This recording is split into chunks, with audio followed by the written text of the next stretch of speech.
Hey guys, welcome back to Delving Into the Cold. This is Dee. This is going to be the second part of our Zodiac series. Just kind of as a recap, last episode, if you didn't listen to it, you should probably go back and listen to it. I told about the attacks, and I told about the 7 victims. Who were David Faraday, Betty Lou Jensen, Darlene Ferrin, Mike Mageau, Cecilia Shepard, Brian Hartnell, and Paul Stein. And I discussed how they were killed. His methodology mostly was that he killed couples in remote locations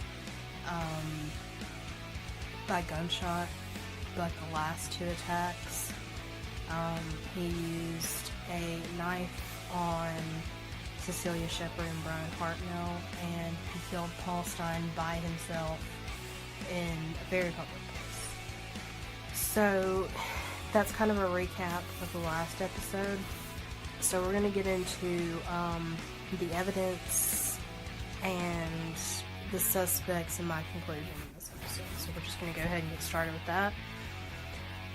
As far as evidence goes, there wasn't a lot of physical evidence. It seemed like he kind of came and went after the attacks. But, he did send letters to the press. And now these letters were analyzed for fingerprints, DNA, and handwriting. And the results were inconclusive. And even, I think as late as 2012 maybe, they're still analyzing the handwriting in these, letters. Bloody fingerprints were found in Paul Stein's cab, but in one of his letters to the press, Zodiac claimed that he purposely planted these prints. But witnesses claim that, he didn't have time to do that. He didn't, make the effort to hide what he was doing. And let's talk about witnesses. The only witnesses of the attack, or of the attacks, that weren't victims themselves were the witnesses at the Paul Stein crime scene. And there were 3 of these people from the neighborhood that saw what happened. Now, there were witnesses at multiple areas around the crime scenes before and after the murders, but no one was there to see it when it happened except these 3 and the victims themselves. And from these witnesses, sketches were created, but there were discrepancies.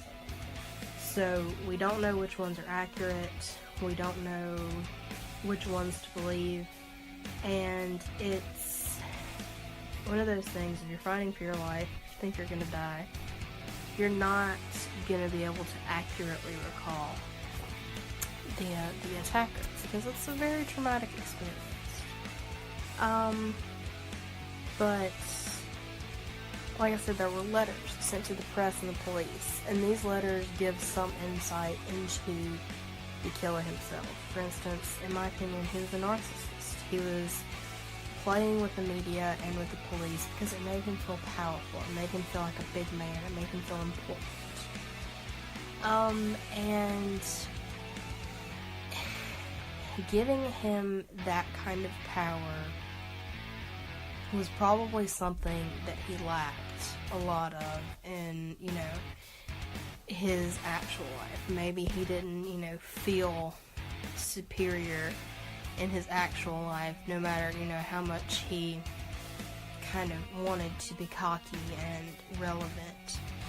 But with this power that he held over the press and the police, and then as a result, everyone that read those media reports, it made him feel important. He first contacted the press on August the 1st, 1969, and his first contact was to the San Francisco Chronicle, the San Francisco Examiner, and the Vallejo Times Herald. And with these letters, he sent taunts and ciphers, and he even claimed at one point that if they broke the code, his identity would be revealed. But that was a lie, because the code was cracked like the next day and his name was not revealed. And there are still some ciphers that people can't solve. And this is, like 50 years later. And he contacted the press until 1974, when he just kind of abruptly disappeared. Now let's get into suspects. Arthur Lee Allen is probably the best known and most fitting suspect, in my opinion. The police in the original case suspected him, but they couldn't make anything stick. There wasn't enough evidence.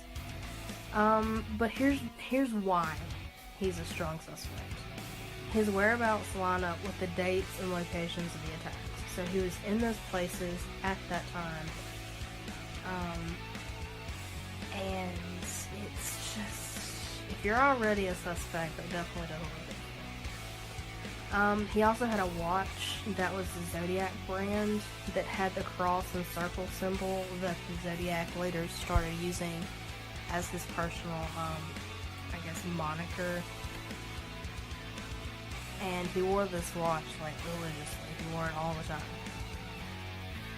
And, there was also a connection made with statements that Allen had made to his friends about hunting humans and how it was, the most dangerous sport.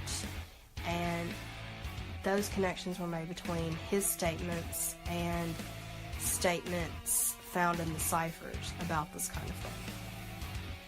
And remember when I said in the last episode that Mike Mageau was shown pictures 22 years after the attacks?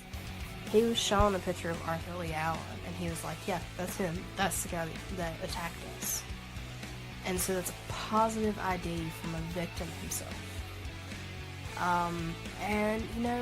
Arthur Lee Allen was just kind of a douche about it. He was flippant during questioning, He thought that, he was the cock of the walk. He was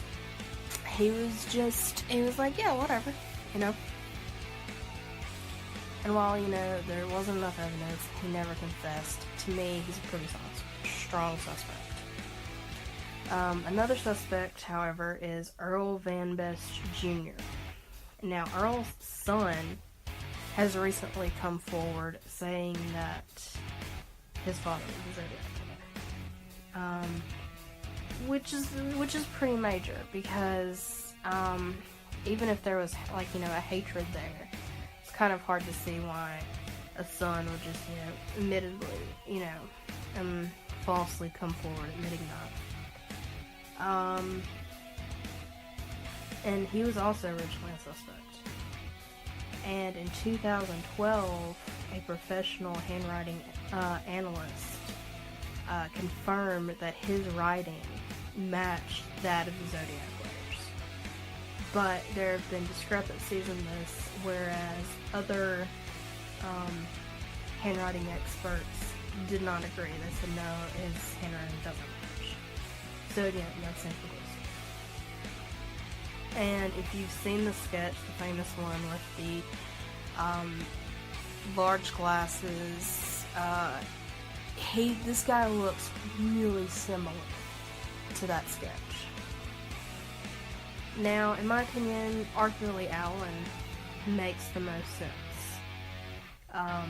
Not only was he in the locations, but, he made snide remarks about it. He made,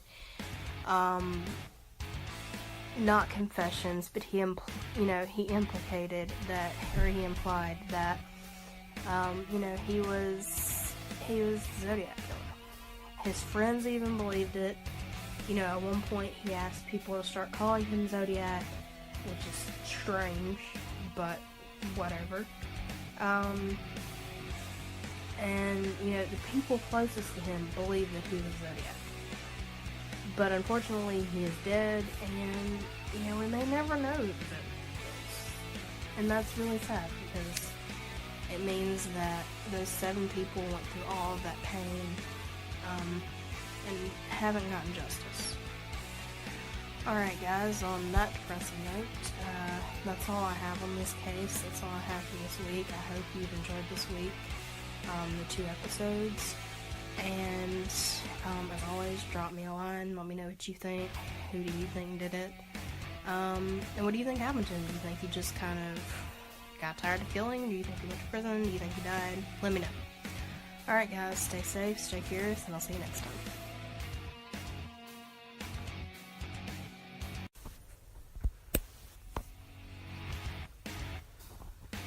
Hey guys, welcome back to Delving into the Cold. This is Dee. This is going to be the second